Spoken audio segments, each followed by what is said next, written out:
Right, I would like to welcome everyone to Denby Dale Amateur Radio Club, and welcome to all our members, and welcome as well to visitors to the club tonight. We've got a few who have come in tonight to hear the talk this evening from Geoff W0CG. So I'm just going to start off by saying that my interest was spiked in particular at the contest station PJ2T that the Caribbean Contesting Group look after. And there was an article in QST a couple of months ago, wasn't it, Geoff? I think January or February. And the article was saying that PJ2T had now managed 1 million QSOs, which by anyone's reckoning is a huge achievement for any radio station, even for one operated by a group of people in huge contests over a number of years. But that spiked my interest and prompted me to make contact with Geoff W0CG to come and talk to us tonight.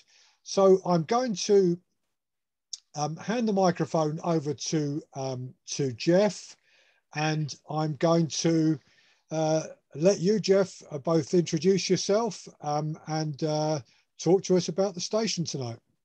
All right, thank you, Nick, and good evening, ladies and gentlemen, and thank you for inviting me into your room. And Nick and I talked about this a couple of days ago, and this is one of the unexpected, perverse, positive outcomes of the pandemic, is that now that we're forced to connect in this way, we're all getting to know each other better. And none of this could have anticipated that the world would look like this a year ago. I appreciate very much being invited, and I'm doubly appreciative because I like to think of myself as somehow connected with proper Brits. My full name is Jeffrey Stanton Howard, and I discovered some years ago touring Castle Howard in York that's the precise exact name of several of the prior owners of that castle going back through the centuries. So I have some roots. My son lived in Glasgow for 5 or 6 years, and I'm directly descended from forebears that all came from Glenavon, Scotland, up the coast, just a bit north of Prestwick on the west coast. And my great-great-grandfather was the lighthouse keeper at Ailsa Craig.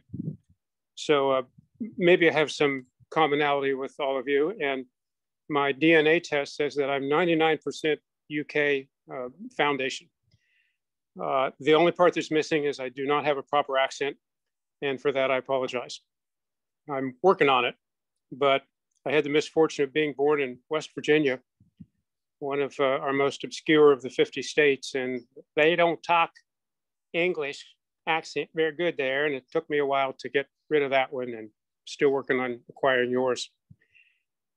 I have no script. This is very informal. I didn't make notes even, but it seemed to me that maybe we should start with things in what you might think to be reverse order, with a bit of a tour of the station, show you what this place looks like. And then after having done so, we can talk a little bit about how it came to be, how we hope to be able to continue in business on the air for many years to come. And in keeping with being informal, please feel free to stop me at any point, and we can talk about your questions and go off topic anytime you wish. For now, though, let's look inside and start with a bit of geography, just so that everybody's properly oriented. Here we are, and here you are at the top right, and here we are at the bottom left. And let's get a little closer and progressively lower in the atmosphere. And here now you can see the Venezuelan offshore islands of Aruba there, Bonaire here, and Curacao in the middle, famously referred to as the ABC Islands, and we, of course, are the sea. And now if we zoom in closer on Curacao and switch to the real photo, and descend even lower. Prepare to open your parachutes.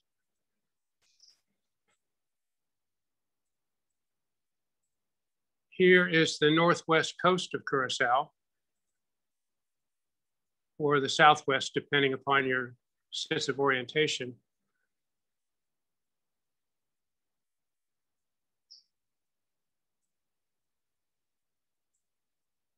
And we are right here where you see this strip of turquoise beach. Lower we go. And still lower, and by now you should be noticing that the air is thicker. The parachute's open properly.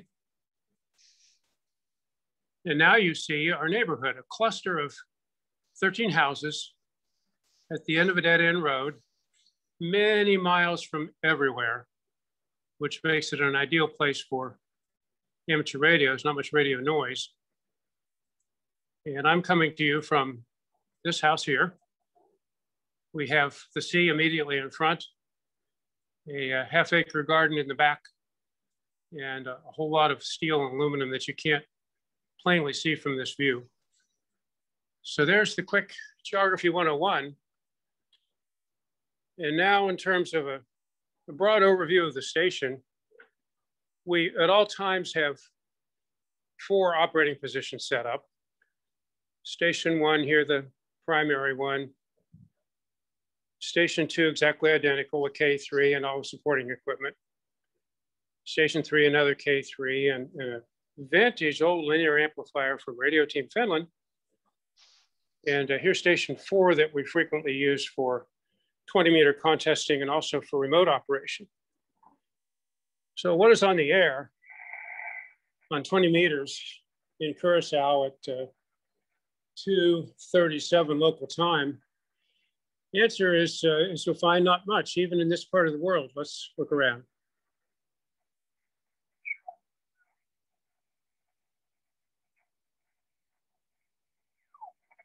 Isn't that amazing? A quiet band.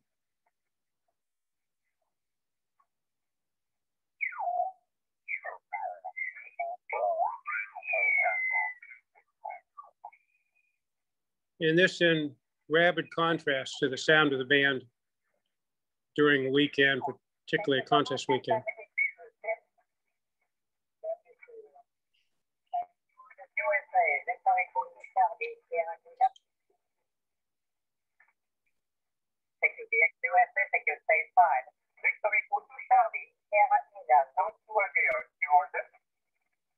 Now here's a chap calling CQ, and this gives us an opportunity to show off a little bit about the antenna switching system.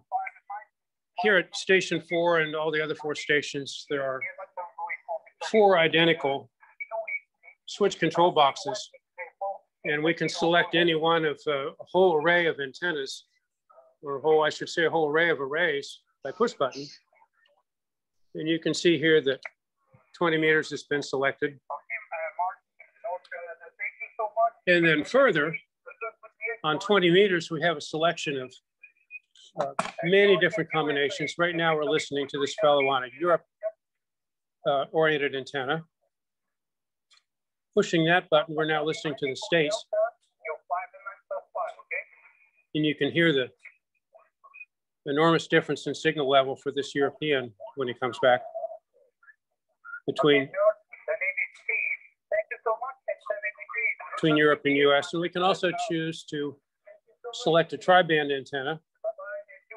There's one oriented on Europe. There's one that listens to the US at present. There's one South America. This guy almost disappears. And one that listens toward VKZL, and he's completely gone. And then back again loud when we go back to the Europe antenna. And incidentally, you can see from my hands that we're always working. That's what epoxy paint looks like. It will take a week and a half to come off. So at each of the 4 stations, we have the ability to very quickly select from a whole suite of antennas, and also the ability to double select. If I push 2 buttons at once, I'm listening both Europe and US. Or if I do that, we're listening half US in half down here to South America, which has tremendous advantages in contest operation. Also, there are many times that we're working US stations in a contest, and we want to focus on US, but we're unable to hold a frequency because the Europeans can't hear us. So if we split 700 watts toward the US and 700 watts toward Europe, the Europeans can hear us, and being the gentlemen they will usually not try to steal the frequency away. So that's the look and the sound and the feel of one of the 4 stations. And of course, each has a computer above and an amplifier on the truss. So we prefer these AL1200s because they're brutes, they're hard to break, they're hard to mistune, and they're simple enough that we can make repairs on site. This station, station 3, is almost always the 40-meter position for contest operation. This station is normally in service for 10 and 80 in the dark, and then the primary station, station number 1. The infrastructure to make all this rigmarole work on the back wall here. Cables come from all 4 of the stations across the cable race on the floor and make their way up to a triplexer and power combiner and a fairly complex switching matrix that we homebrewed ourselves that supports all the push buttons I just showed you, and remote switching for very far away antennas. And then a lot of cables that exit the station through these bulkheads. And again, now the broad overlook of the room, very comfortable operating arrangement, beautiful operating desks that were designed and built by our member Rick N0YY with assistance from his carpentry friends in Iowa. And then we have the ability, when the sunspots come back, to fold up a desk right there and make an operating position 5. And then when the conditions are really good, this kitchen table is pressed into service, and that becomes station 6, which is normally in that configuration 15 meters. So we've managed to put a lot of man toys into a small space, in a small room, in a small house that's pretty close to the end of the world, in a small neighborhood on an obscure island. Nick, how we doing? Any questions? You're looking good so far, Geoff. I don't know if anyone's got a question before you take us outside. Anyone got a question for Geoff before he presses on? We'll come back to questions afterwards as well if you want to. So. Yeah. How do you stop the rigs transmitting into each other? Is there some sort of interlock and priority system for the 4 stations? Say you want 20 meters. That's the really right question. When one of the stations pushes a button for 20 meters, for example, the other stations are locked out. And they can push their 20-meter buttons till the cows come in, and nothing will happen until the guy that has that antenna relinquishes it. And when that antenna is being requested by another position, the light starts blinking so that the operator that has that antenna knows that somebody else wants it. And then they can offer up either a cold beer or some other incentives to get that antenna to themselves. So the system automatically prevents accidents. Ugly as this is the outside part of the cable head, which started out a couple of cables long ago and has grown into this really absurd bundle of cables. Now, of course, the part of amateur stations that's of interest is the outdoor part. Here's that enormous bundle of cables, rotator cables, and feed lines making their way out to the garden, the backyard. And they go on overhead cable bundles to the various towers. And I hope you're impressed that I spent the morning mowing the back garden for the sole purpose of this presentation. And there may have been you promised you would, Geoff. You promised you would. Well, Dorothy provided a bit of encouragement on that project. There are 3 towers here. This one is 80 feet, round 45. And the yellow cord is an extension cable that's hanging from the tower. And we'll look at this tower from a couple perspectives, but this is a whole bunch of aluminum all focused on USJA. And our geography is quite lucky here because US and JA are on precisely the same azimuth, 330 degrees. So the antennas that are fixed on US are also automatically fixed in the direction of JA. And we'll come back to that tower in broader perspective in a moment. Second tower is 60 feet of aluminum that supports a Wark dual-bander trap antenna for 12 and 17, a 30-meter inverted V wire antenna, which I'm sure you can't see very well in this view, and the vertical part of a 160-meter inverted L transmit antenna. And most importantly, also supports the coax bundle, the black bundle that you see as it makes its way further toward the back garden. And then the back of the back is 100 feet of roan 55, which we're proud of. We just replaced this. This is a new tower as of 2 1/3 years ago. And this is our quote unquote Europe tower. At the top, 2 elements on 40. Below that, a Bencher Skyhawk fixed on Europe. Below that, a very large 15-meter 5-element monobander fixed on Europe. Below that, 10 meters Europe. Below that, a tribander fixed on VKZL. And then below that, finally, the smallest of all these antennas, which you heard inside, fixed on South America. And these antennas are fun to push the buttons on because if you're running the US in a contest and you hear a weak Papa Yankee call, quickly flick that South America button and suddenly he's 20 over. Or you hear a weak VKZL in the background and push the button for the specific tribander and suddenly that guy's 20 over. We don't have to wait for rotators. We can switch directions as quickly as I ran on the controls. And then just panning around a bit in the back garden, you see the half acre that you're able to see on the Google Earth perspective. And the buildings in the distance, the white buildings are our immediate next door neighbor, who also happens to be a Yank from Chicago area. And let me think about relocating so you can get a better perspective on not just the lawnmower, but some of the antennas that are oriented toward USJA.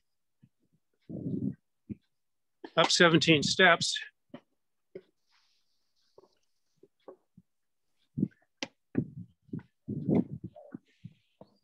And here now, better look at this 80-foot USJA tower. Starting at the bottom, 5/5 stack monobanders for 10. Very long boom, 5-element monobander for 15. Above that, 5 elements on 20. A 2-element wire beam for 80, fixed US. Rotatable force 12 at the top for picking multipliers. Complete is 6-meter beam on top, which I think has made 20 QSOs in its lifetime here. There, a view of the 12 and 17-meter antenna. And here, a bit of an improved perspective on the Europe antenna tower, capped at the top of the 2-element on 40. Now, the 2-element on 40 is as 40-meter beams go, is a small antenna.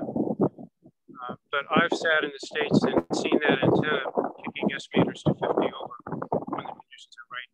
And they're almost always right because, as you see, these US antennas look out across the saltwater. And we're immediately adjacent to the Caribbean Sea. There's a 2-meter Ringo Ranger. So this is God's best counterpoise. It's all that saltwater. Now, interestingly, the view that you see here is directly toward Europe. And you should be looking at that and thinking that's a big, steep, thick hill. And indeed, we're not well positioned at all to have a good shot into Europe. And so for our early years, we were really frustrated by an inability to work dominatingly into Europe because of this hill. And so we finally decided that the solution was to simply climb the hill. And you will not see in the resolution on this view, but 1,300 feet away, at the very top of that hill is a venture tribander on a tower only 20 feet high, but it has 350 feet electrical height, a direct clear shot to Europe. And now we have dramatic performance on 10, 15, and 20 into Europe. There's also an 80-meter dipole up there as well on that ridge. So rather than letting the ridge defeat us, we decided to use the ridge as a tool and run a very long run feed line up there. And now we're able to compete much, much better in the contest. And again, notice the nicely mown backward. And here is a bundle of feed lines. One in particular, this 7/8" heliax, which makes its way underground and by a very long circuitous route eventually reaches that ridge top 1,300 feet away. And yes, of course, there's feed line loss, almost 3 dB at 10 meters, but the site geometry overcomes that loss and performs fabulously.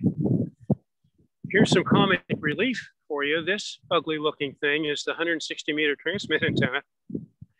It's fed with 1/2-inch heliax, which erupts out of the ground through this white conduit in an ugly plastic box that contains the unit transformer.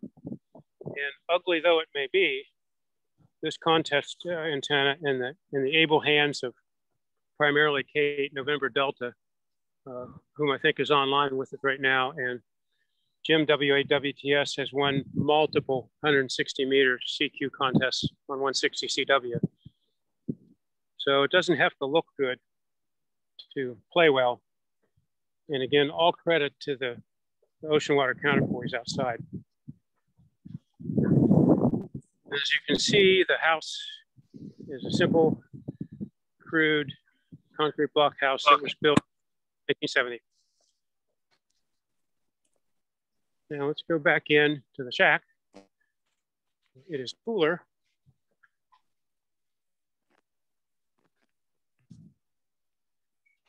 What might be in the air?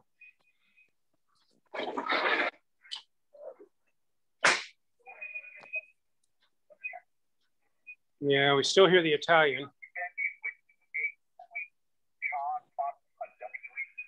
And when I push that button, we're listening on the ridge antenna at 1,300 feet distant.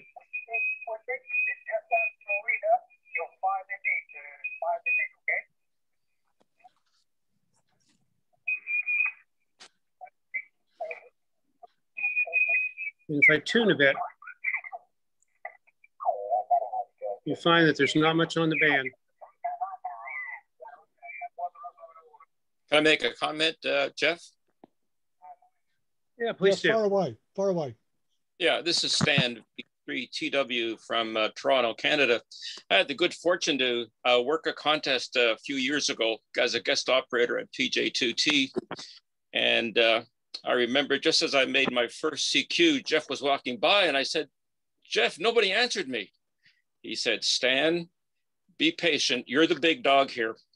Well, 4 hours later, I was over 800 contacts and the pileup was just amazing. So it may not be like that now, but it's quite different during a contest. Thanks, Geoff. I hope to be back someday. And Stan, I'm pleased to be able to thank you publicly for all that you did while you were here. Everybody who comes here says, hey, gosh, Geoff, what can I do to help? And Stan's one of the ones that really meant it. And we had some dirty work to do, and I put him on the dirty work, and he disappeared for a large number of hours over a period of 2 or 3 days and did the dirty work on his own, found tools, figured out technique, and got it done. And then popped in and said, what's next?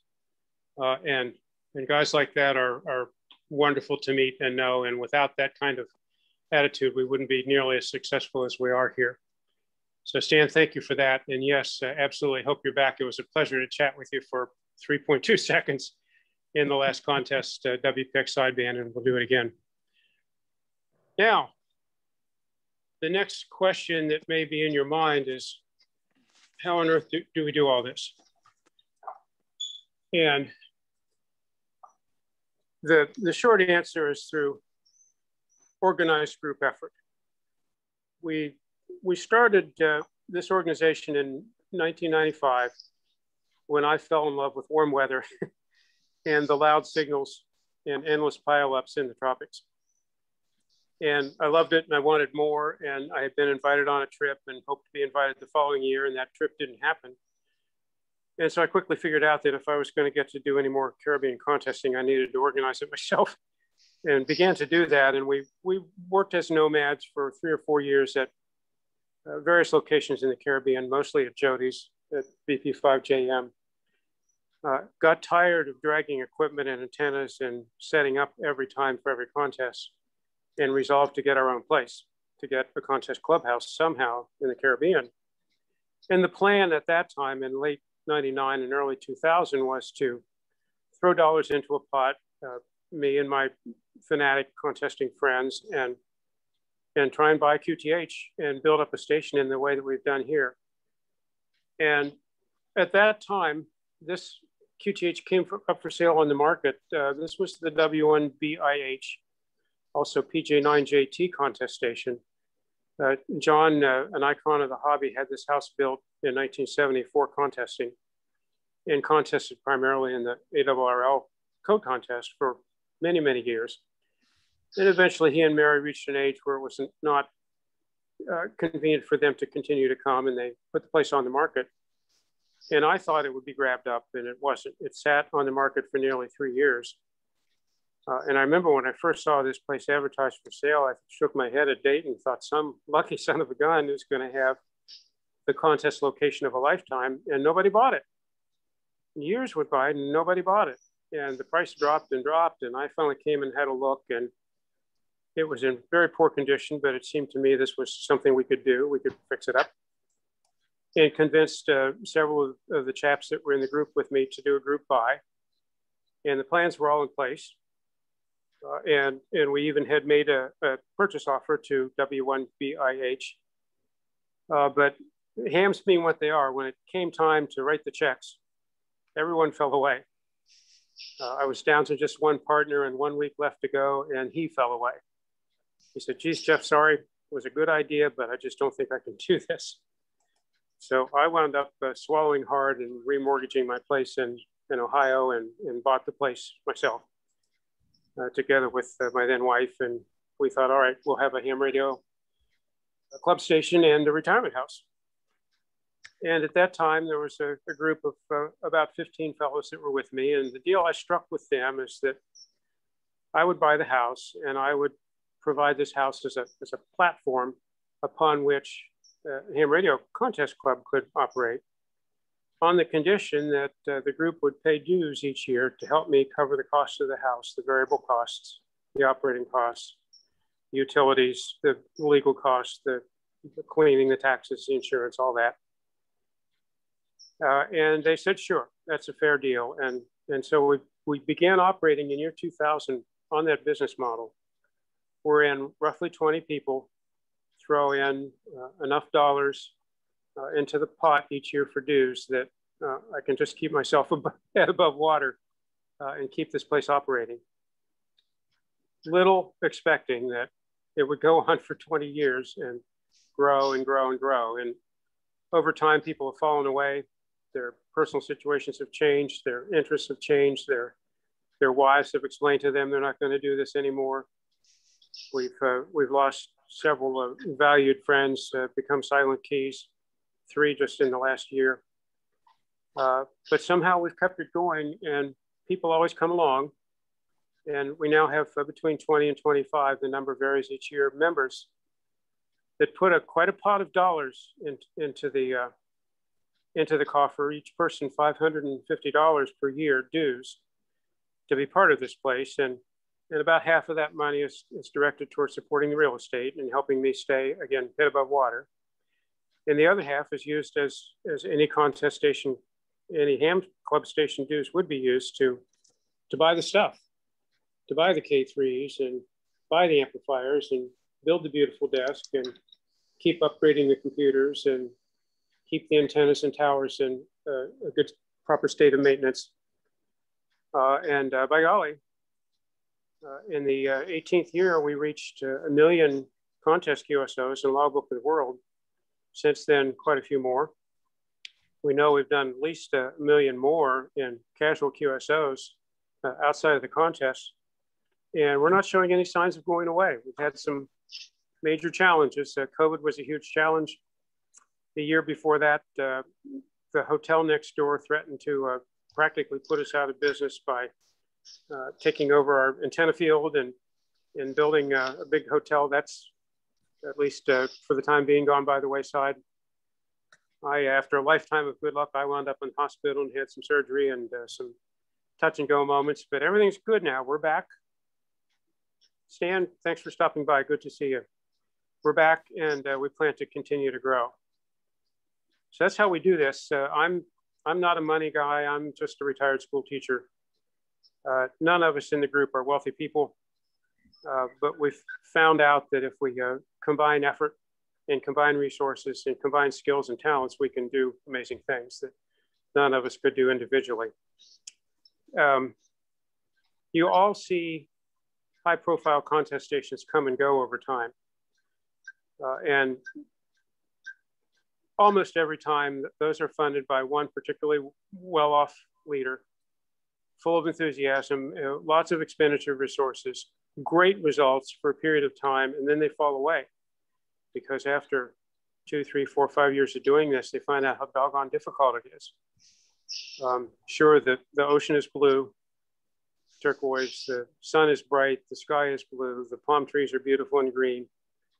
But that all said, this is an extremely harsh climate and it requires tremendous maintenance efforts. Just minutes before I came on the air with you, I was working on sealing up a guy wire that had been replaced. And as soon as we finish here, I'll return to that, finish that, and then we're going to put some, Dorothy and I are going to put some grout and some new tile in one of the bathrooms. So that never ends. But our group works because we have mixed talents. I'm a general purpose handyman that can kind of do a little bit of everything, but I'm not really good at anything. I am a tower climber and rigger and very highly experienced in that area. And at 71, I'm dumb enough to keep doing it. Show no signs of stopping. We've got people in the group that are outstanding technicians. We have some people that are fabulous software people. We have some strong operators that, for example, specialize in low bands and bring in tremendous scores for us in low band contests. We have a couple guys that are machinists and have those skills. We have a skilled carpenter. We have a guy that's happy to do QSL cards. We've had a couple of members over the years that have said, Geoff, you know, I can't really do much of anything. I just don't have any of those skills, but I can write checks. And so those gentlemen have dropped money in here and there that have helped keep us going. Early on, W0CG, Dr. Tom Kravick, an early member of this group, generously provided almost all the equipment, nearly all the amplifiers, nearly all of the transceivers for the first 5 or 6 years we operated.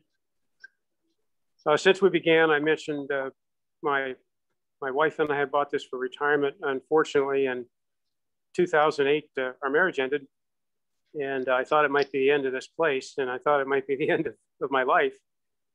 But got through the rough period and was fortunate to meet a wonderful person, Dorothy, and she has been my partner since. And without her, this operation couldn't have continued. My attitude would have fallen apart. She has kept me going and kept this place going, and I'm eternally grateful to her for saving my life and saving PJ2T. And she's hiding somewhere because she's afraid I'll take this machine back to the backyard and find her and introduce her to you. So bottom line on this is that we're proud of what we do here because we are a blue collar contest operation. As I said, none of us are wealthy. Not many of us are very smart. Certainly not me, but we all know how to work hard. We get along well together. We respect each other and have a tremendous amount of fun. And to that end, we are not at all an exclusive bunch of guys. Come on down. Everybody's welcome.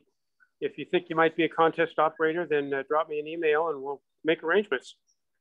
If you think you might be fun to just come watch a contest and you don't want to go anywhere near the radios, come on down. We'll make arrangements.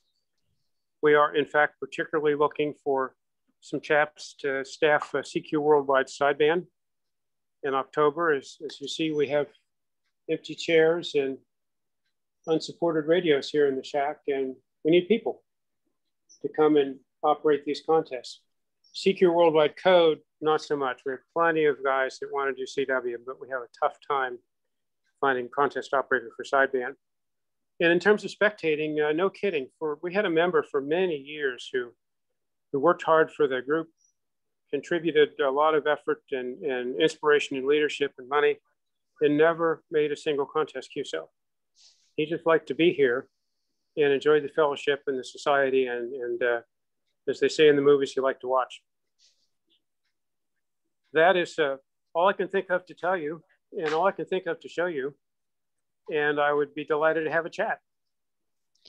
Brilliant, lovely. Thank you very much, Geoff. That was absolutely fascinating, and I'm sure people have got lots of thoughts and comments and questions. So who wants to go first to put a question? Yeah, go on, Tom. Yeah, hello. I'm from South Africa, a member of the club. I just wondered, do you hear much from down that way? Hi, Tom. We don't. Not nearly as much as we would like. And the magic in working you is, I'll show you right here, this button. That's South America. That's a relative azimuth of 150 degrees from here.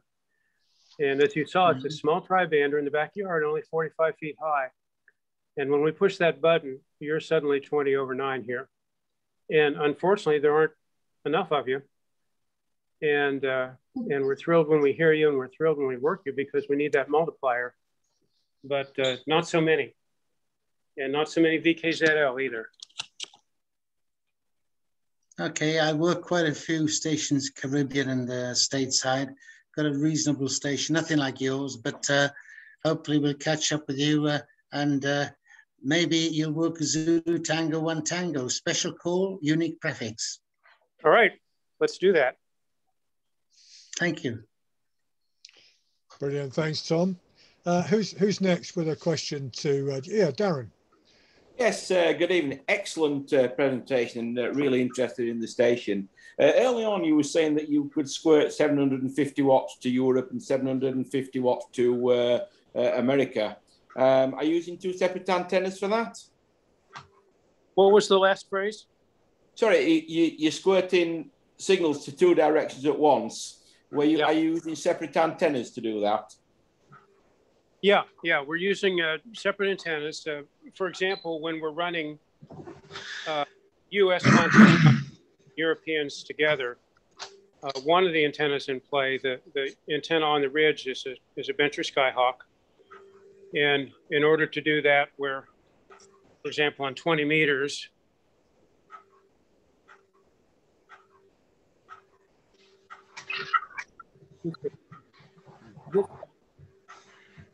they're currently pushing that button for USJA. And now you see both red lights are on, so each antenna is getting half the power. Half the power goes to that Bencher tri-bander on that ridge top that I showed you. The other half goes to a 5-element high-gain antenna that's above me on the US tower. And the way that's implemented is here in this pinball machine. Here's a WX0B stack match box with which we're all very familiar. And when we push that button, what we're doing is just simply selecting 2 of 3 possible antenna outputs on 20 meters. And the stack match box does the magic of impedance matching. Is that anything close to what you needed to know? It's far more information than I ever need to know. Let's put it that way around. Absolutely fabulous. I've just been joking with a friend of mine online, and David, who was on tonight, and he was saying that when he mentioned the WPX contest, the SSB, he said, would Jean let me go? Jean be my wife. And I replied back, who's Jean? Jean is Kilo Bravo 7, Quebec. No, sorry, my wife is also called Jean. He was joking that I wouldn't be allowed to go. Oh. No, he wasn't joking, he meant it. All right, all right. You know, you see me wandering around here. I'm trying to find Dorothy, and I think she's probably trying to hide. Here's, as long as I'm outside, here's our second operator. This is what one does on a sunny afternoon in the Caribbean. Positively nothing. These guys, they eat and sleep and make no contacts and do no tower work.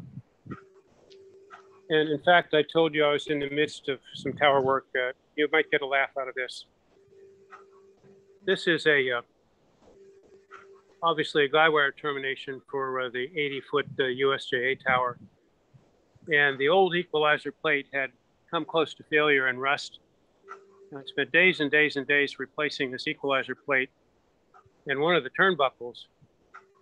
And these black blobs, these things, are 12-inch I&I turnbuckles, which here in this climate need to be encased in putty and then wrapped in electrical tape. And that electrical tape receives a coat of varnish. And that is the only way that steel will survive in the saltwater climate. Down here, this hardware looks like everyday nuts and bolts, but it is not. It is stainless steel, all of it. So there's some enormous challenges.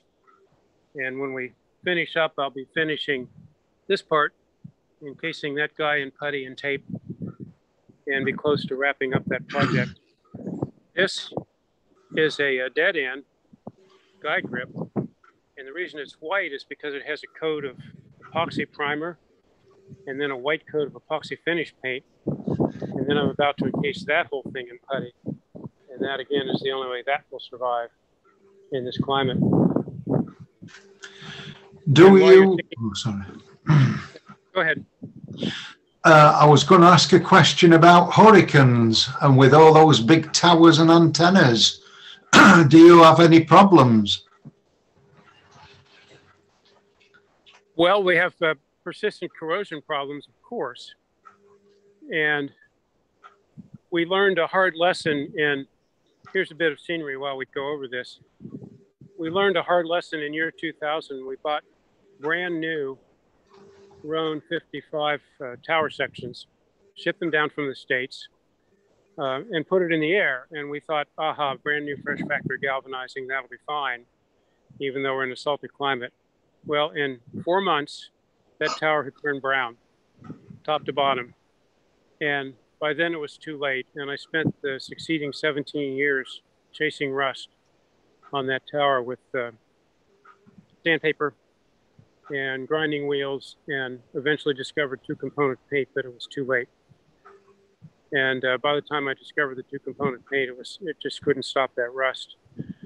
So in December 2018, we finally had to take that tower down and replaced it with brand new Roan 55. But this time, having learned the lesson, we prepped that surface with an acid bath, cleaned all the factory galvanizing off, painted each tower section with a coat of epoxy primer and 2 coats of epoxy finish, and then put it in the air. And that tower is now maintenance free. It's 100% aluminum, including the mast, or stainless steel, such as the rotor plates. All the Roan hardware went in the wastebasket, and we replaced all that with stainless steel. And that is maintenance free. And I see Dorothy hiding on the next door neighbor's porch far away. So I'm sorry that you won't meet her, but at least I had a chance to thank her. Other thoughts, other questions? Yeah, who else? Who wants to go next? Terry, G3VFC. Yes, go ahead, Terry. Yes, hello, and thank you, Geoff. Quite an amazing achievement, I think, you and a load of other people. You've got all these fixed aerials, and I'm guessing that there's a rotator or two around. but do you tend to always work the long or the short path? Do you ever sort of try the other one just in case? We do. The normal protocol, however, is for operating contests is not particularly sophisticated here because we're situated in a place where we're fortunate to be loud in the US and nearly everywhere, in fact. So the normal mode of operation is to sit and call CQ and run. And in fact, there have been some years and some contests where we've been able to log 1,000 QSOs in the first hour. Unbelievable numbers with 4 or 5 or 6 stations running concurrently in a multi operation. And so in that context where people are wildly calling you and there's a small pileup calling on every over, not much thought is given to what to work where. We're just frantically doing good cognition and absorbing data mentally and putting it into the log, and you just don't have time to think about where should we be pointing or where's the MUF or what's a good direction. And we don't need to think much about that because the QSOs and the points are coming at turbocharged speed. Now, when things begin to slow down and or at the gray line time, such as the first light here, then the long path begins to make sense. And we're constantly trying to remind ourselves to be looking other than in the most obvious directions. And it depends on who's in the seats and how much experience these operators have at PJ2T. And speaking of the operators at PJ2T, a couple of them, I believe, are online with us. They're having absolutely nothing better to do with their time. I think Kate, November Delta, may be here. I think Mike in 7WA is here. Possibly others from the group of 20 to 25.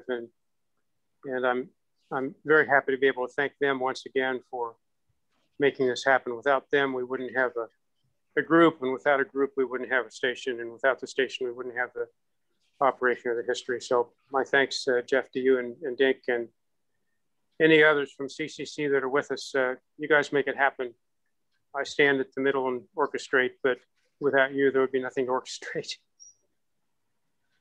Brilliant, thanks, Geoff. I've got two people with two guys with their hands up. I've got George M0URB. Unmute yourself. Yes, hello. Thank you very much for that tour of the station, Geoff. That looks a fabulous location. I was just wondering, are you retired down there completely, or do you still share your time between the US and Curacao? And as a I suppose a secondary question, do you still operate this station as yourself outside of contests as well? Last question first. Yeah, we haven't counted, but as I said earlier, we have a bit over 1 million contest queues, and I'm sure we have about a bit over 1 million outside of contest QSOs. The typical contest week begins here on a Tuesday when all the chaps arrive at the airport. We collect them up. Some of them sleep here. We've got a couple of reasonably nice bedrooms in the house, and the others stay at a rental house nearby, just a short walk away. Here's one of the dormitory-like bedrooms, which is chock-a-block full of radio assets. And I don't get on the air very often because I always have something better to do, more important to do, more urgent, and because there's no particular novelty for me because I'm here quite a bit of the time. My life pattern, heaven help me, I have 3 homes. Which means I have 3 maintenance headaches. Primary home is Dorothy and I have a condominium in North Idaho, Coeur d'Alene. We're only about 95 miles from VE7. We are that far north. In fact, we live at the same latitude as St. John's, Newfoundland. So the HF is not so good from there. That's primary home. And it's a restricted place, no antennas allowed. The homeowners association tightly controls what can be done, of course, with antennas. So I just recently solved that problem. I became a member of the board of directors of the homeowners association. And then this last year, I'm president. So Miraculously, just before I departed in February, the board of directors voted to allow me to put a radio antenna on the roof. So I may be able to do a little bit of hamming from Idaho. The other QTH is at W0CG in Ohio, big house on an 8-acre hilltop with 3 big towers. And my son's been in there the last couple, 3 years, and I'm looking forward to his being able to move on so that I can get back and continue the maintenance there. So I live at 3 points of a triangle and spend about 4 months here in Curacao each year, a COVID year accepting, of course. And up until the COVID year, maybe 2 months in Ohio and the rest of the time in Idaho. And so that means that every place I go, I'm always behind on maintenance. I get all caught up here and then leave. And then on to the next place and get all caught up there and then leave. But that's my choice. At this stage of life, some fellows like to have boats and some have airplanes and other hobbies, and I enjoy houses. So I have 3 of them. The other reason I'm not here as much as I might be is that I don't like being alone. I'm a weak, independent guy. I'm not happy without Dorothy's company. And so I go where she goes. And until just this year, she worked full time.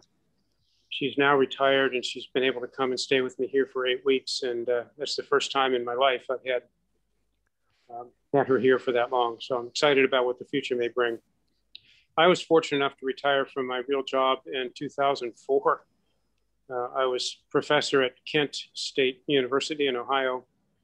Early retirement incentive program came along. I qualified and I grabbed it. So I was so lucky to retire at age 54 with a nice pension.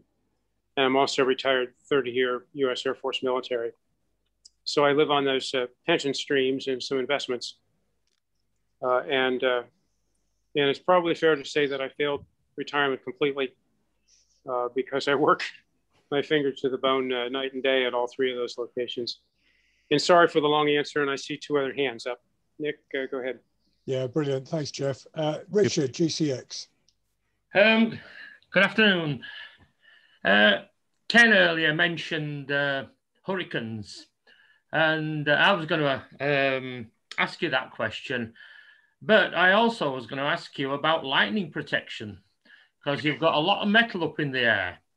Do you have any ionizing lightning conductors up at the top, or do you have a flat cable going down to earth? Well, you see me smiling because we have almost nothing here for lightning protection. And I'm half embarrassed to answer in that way. And at the same time, I will say that we have very, very, very rare lightning troubles. Once or twice per year, do we ever see a flash of lightning anywhere in the immediate vicinity.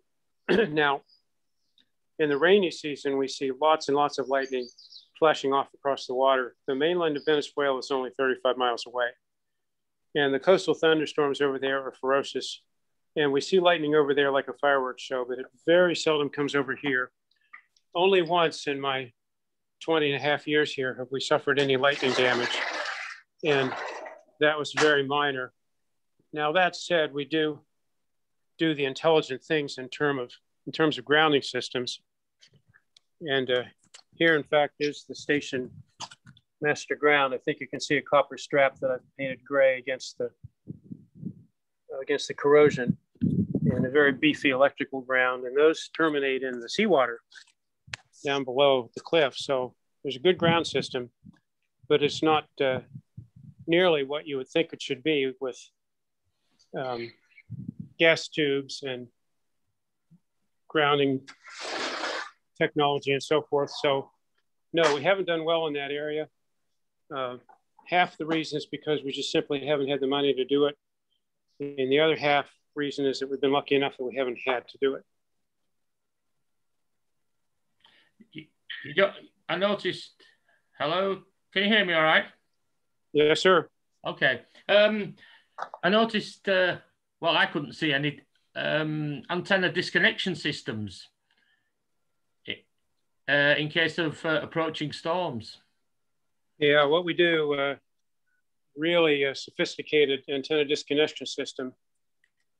is we take the coax off the amp in a big hurry.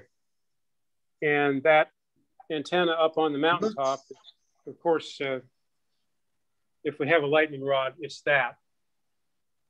And so here is a cable that you can barely see that leads up there, and we disconnect that physically, and we disconnect that when we're away, and that's the extent of the protection. Now, at my place in Ohio, different story. I've been so troubled by lightning that I've almost given up on ham radio there. That I've had all my equipment destroyed several times, even with good grounding systems. I even had a lightning strike in a snowstorm one January that lit a fire at the cable entry panel in the basement. And so I've lived lightning, and I've done all the right polyphaser technology in that place and still have trouble. And so I'm doubly thankful to have this QTH where I can take a cavalier attitude. A much larger threat to our existence is the corrosion rather than lightning. And I see a hand up from Kate, November Delta, Geoff. Yep, Geoff, go ahead. Yep, you've been asked twice now about hurricanes, and you missed it both times, towers and hurricanes. Part of the reason we came to Curacao is because it's ostensibly below the hurricane belt. There hasn't been a hurricane of note here since, I think they say 1878. There have been a couple of brush passes since I've been around here in the past 20 years, but we haven't been hit. So Curacao is attractive to us because it's so far south that the hurricanes tend to avoid us. And in fact, the meteorologists have told us that in the last 5 years, the nominal hurricane belt has moved north of us about 110 miles, making us feel ever more confident. Now, that all said, this place could all go away in one storm. And I wouldn't have the resources, probably, nor the will to rebuild it. The roof, the metal roof could easily come off this building and it could all evaporate in a heartbeat. And we know that. And ladies and gentlemen, Geoff that just asked that question, Kate, November Delta will, God permitting, be here Thursday a week for a 3-week stay. And he is the fellow that's brought the 160 meter magic to the QTH.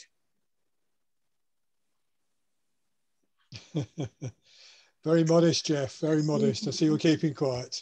No, just a question, if I may. Yes, go on, John. Yeah. Yeah. Thank you very much for a very interesting talk there. To paraphrase an old TV series, it's amateur radio, but not as we know it, Jim.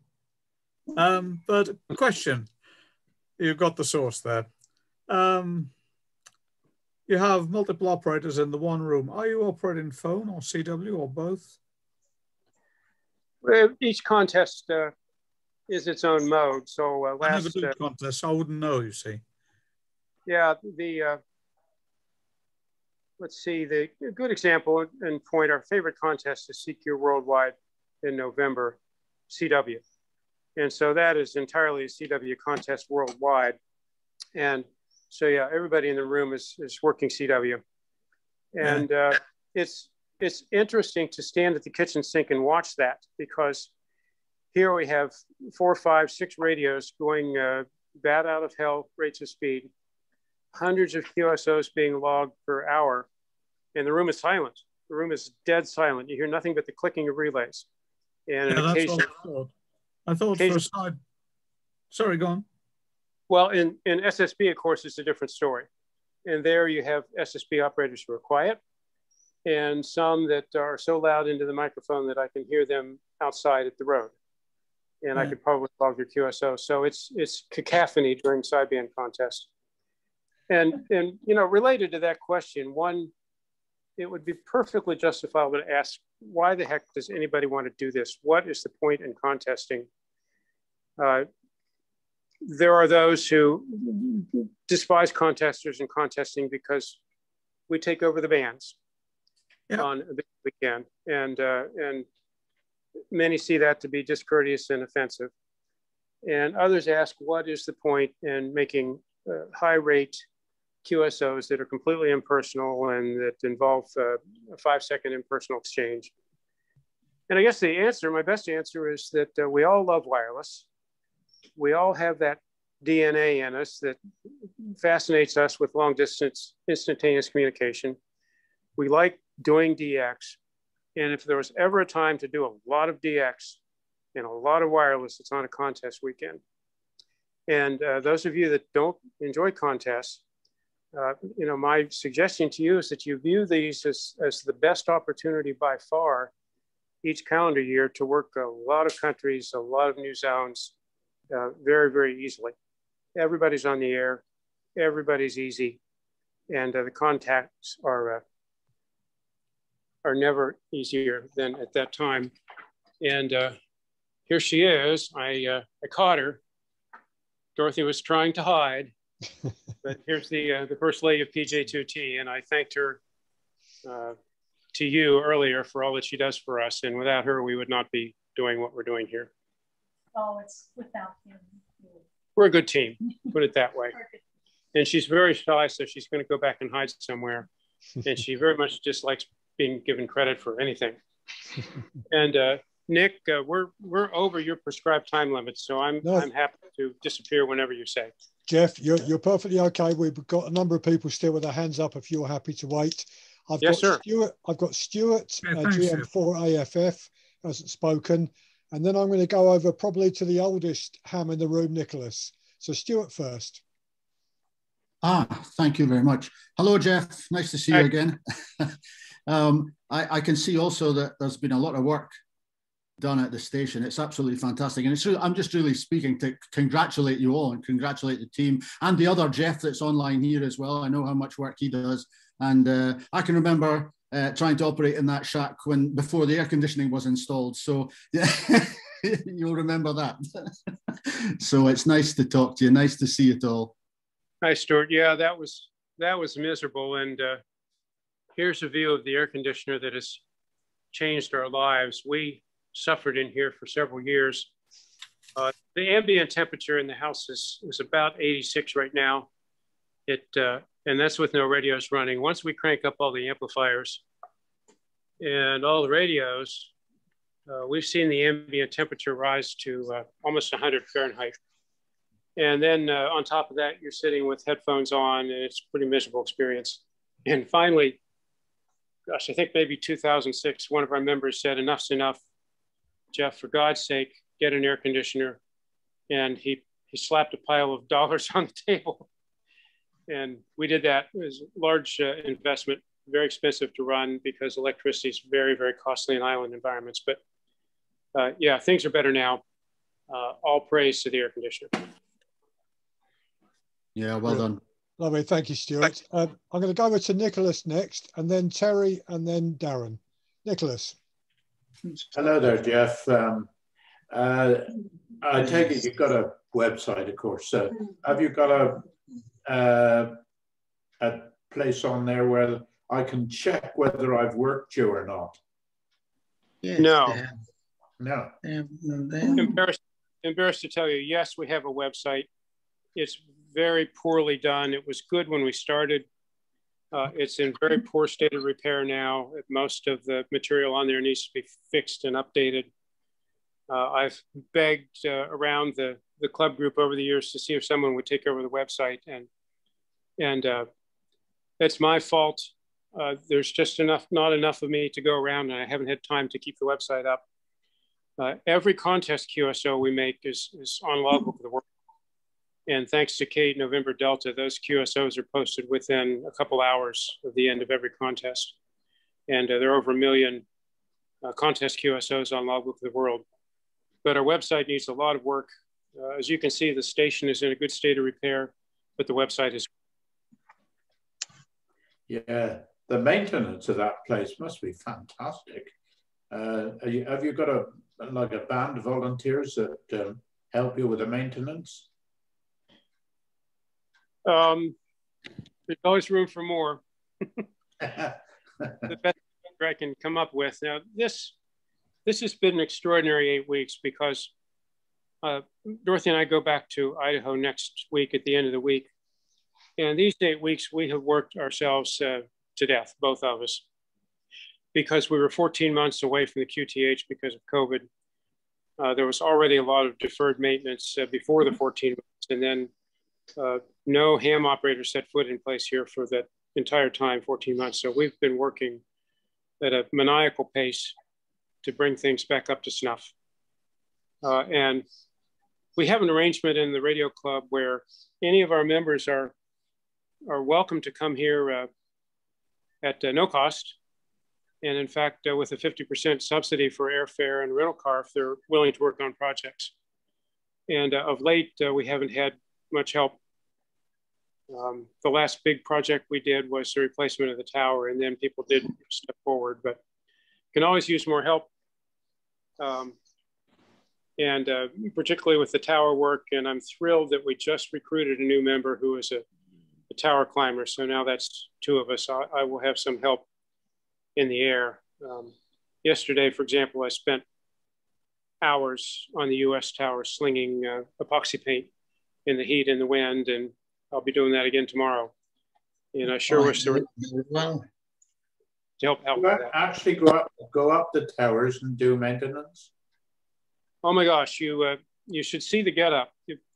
You strap on the harness and you hang an extension cord, an AC power cord on a loop on your belt, and you hang a bucket of epoxy paint or primer and some paintbrushes on another loop, and you hang a Makita angle grinder with a twisted brush wheel on another loop, all that weight, and then you climb yourself up to the top of an 80-foot or 100-foot tower and start grinding.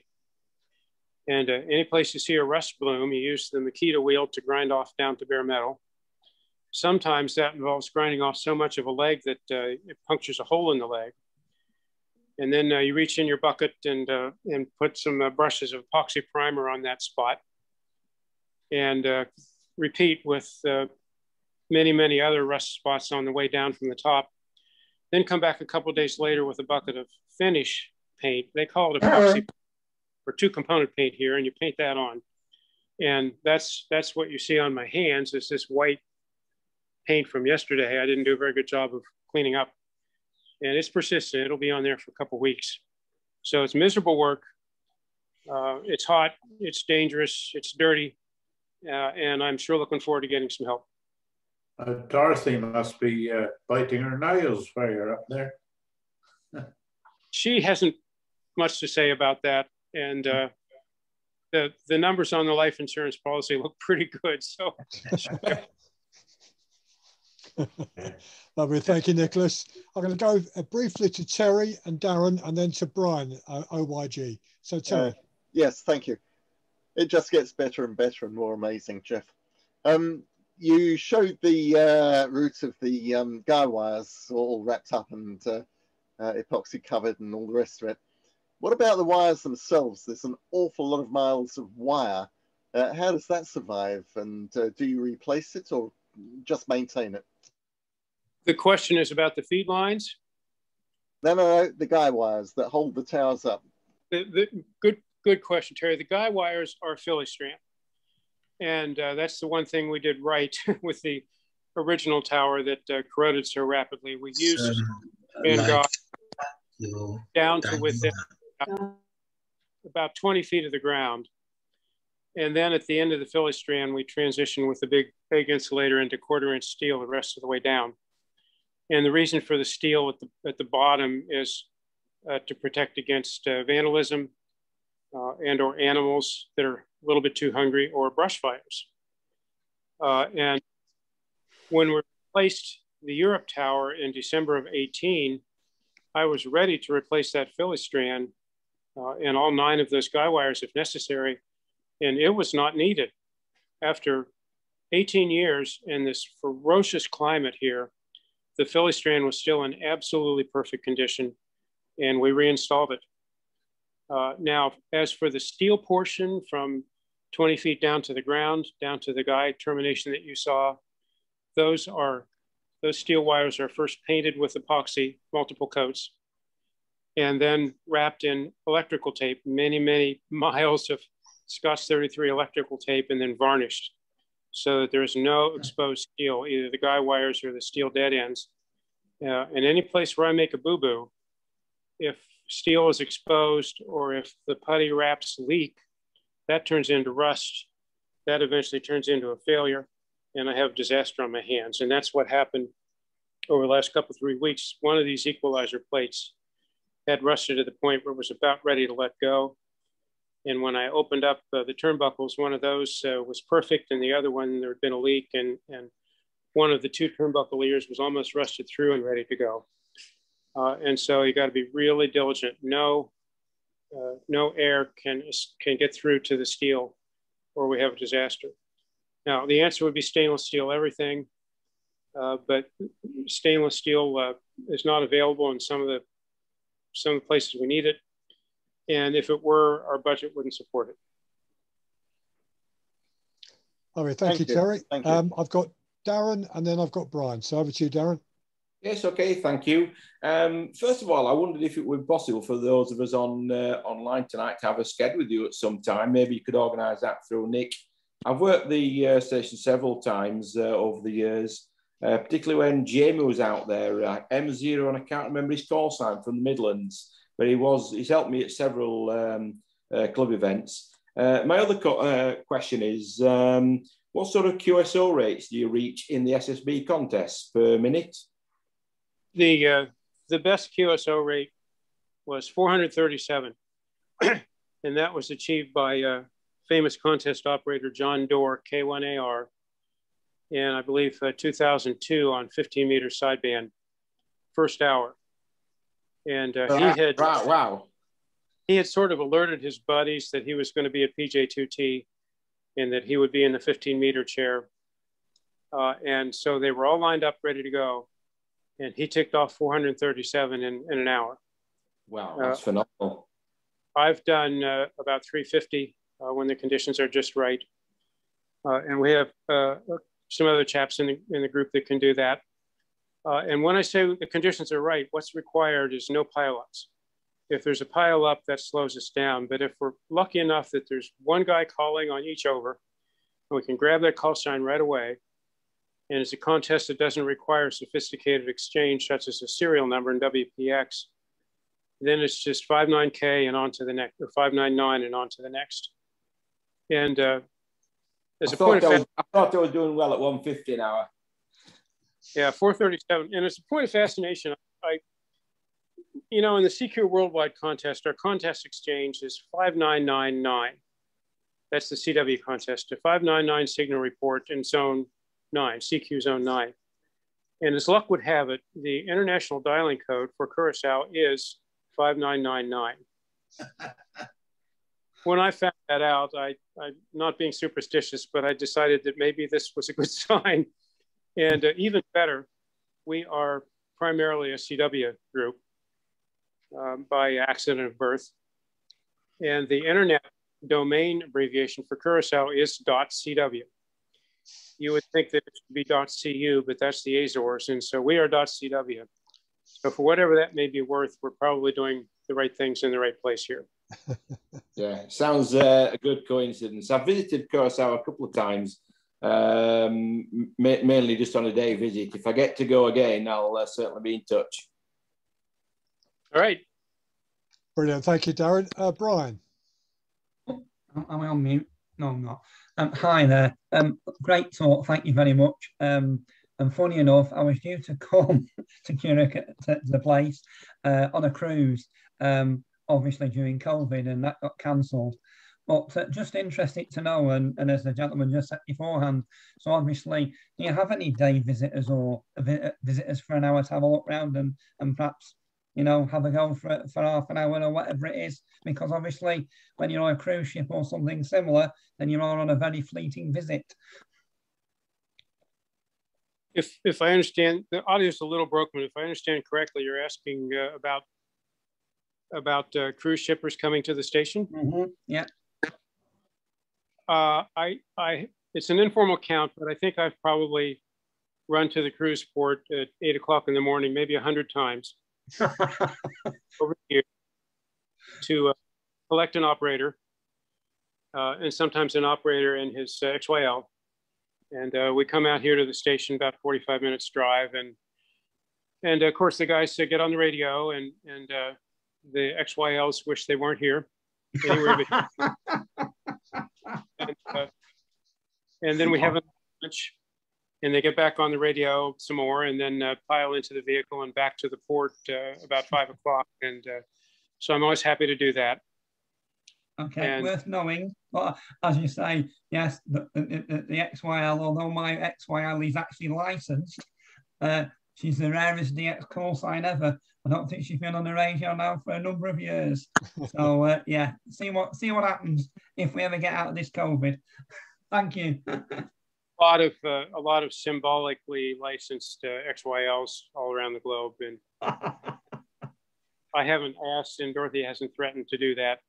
That said, we do have some XYLs in our group that are real operators.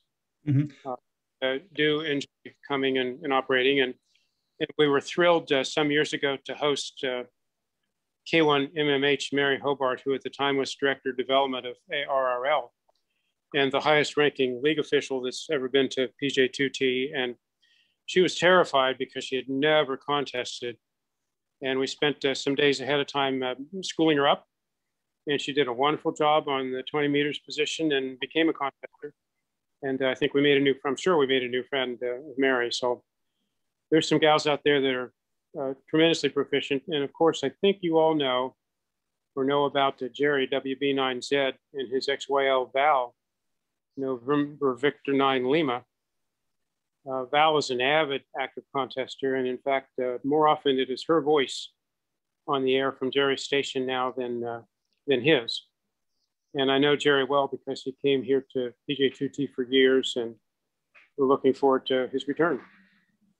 And I say I cheated on my my voice key on my 7300, because obviously ladies' voices are much better than men's.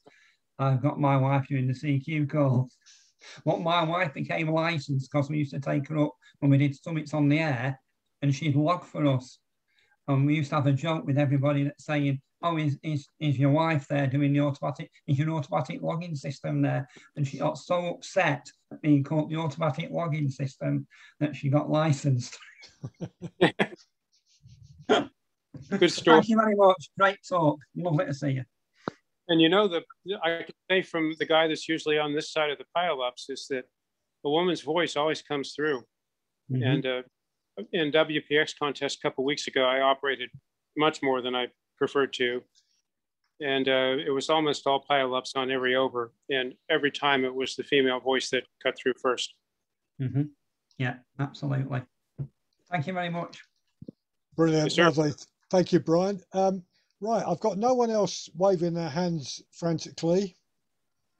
I don't think. Yeah, I've got one. Richard, RBG, go ahead. Need to unmute, Richard. You're on mute. Yeah, good evening, Geoff, and thanks. Inspirational talk. What logging program do you tend to use? N1MM Plus. Yeah. I will say that for many years we were Write Log users, and I was even privileged to have the author of Write Log to visit me and Dorothy in Idaho once and sit in my chair. I was so excited. But we had some new members come along and said, "Geoff, you're out of step with the times. Write Log is a goner. You should be using N1MM. And by the way, you should be using Elecraft radios, not their predecessors." And I went in the direction of the political winds, and we went with Elecraft and N1MM, and N1MM has served fine. Now, most dyed-in-the-wool professional amateurs contesting would tell you that WinTest is the program to use, the European program, and we've used that here on occasion, and it's fine also, but N1MM has served us well. The price is right, and so it's become our standard. Yeah, I can well understand that. Particularly, it's superb on CW with keyboard, isn't it? It's it's unbeatable. And the other question was, have you got any standby power? You said that electricity is expensive on the island. Have you got any standby power? I'm embarrassed to answer that too. The standby power is a stupid 5 kW camping generator. Conventional gas, not diesel. And the transfer switch consists of me crawling around on my knees under the tables and unplugging one plug and plugging in another. And that's on our list of things to do. We need a true transfer switch in the power room. And I would sell my soul to have a small shed with a proper diesel generator in it. And I know we're getting way beyond your time, but you might enjoy a last laugh. I'm embarrassed to show you this, but I will because it's good for humor. One tends to think of PJ2T as a pretty cool high power type operation, but I have to show you the power source.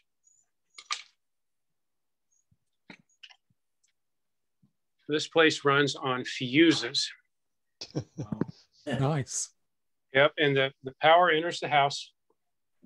Believe it or not, the standard residential power in Curacao is, of course, 50 hertz, 227 volt, three phase. And it comes in underground and through the usual meter to this fuse box. That is it. And this muffin fan hangs here for service during the contest to keep the air conditioner fuses cooler. Without muffin fan, we're in trouble. And so again, one might ask, why have we not done something about this? And I learned very quickly that this crude looking installation is much more reliable than the circuit breaker technology. And so I've had no motivation to change this because it just works. And I have a whole pile of fuses up here on the shelf ready to press into service. And then here's the laughable backup power source, the camping generator. And every time we've needed that generator, it has worked. It has always started. It's always kept us on the air during a power outage. And we've never, ever had to give up on a contest because of a power failure. And there have been times that it's been tempting. November's the rainy season, and there have been Novembers when this back garden, you can see a small curb here, has been full of water.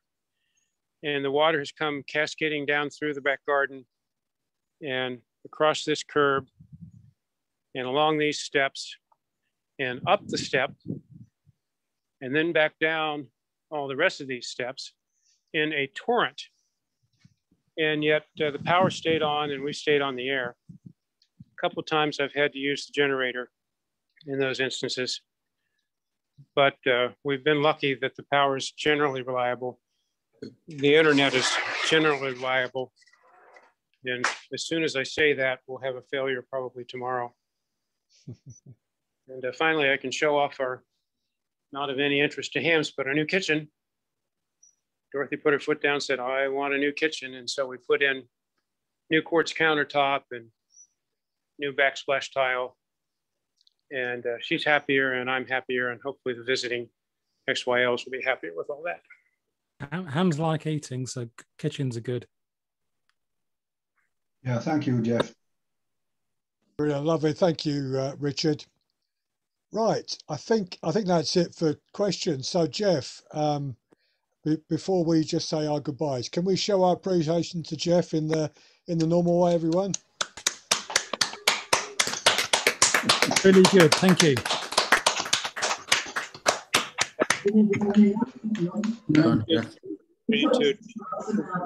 Yeah, I like to think of myself as a UK type guy.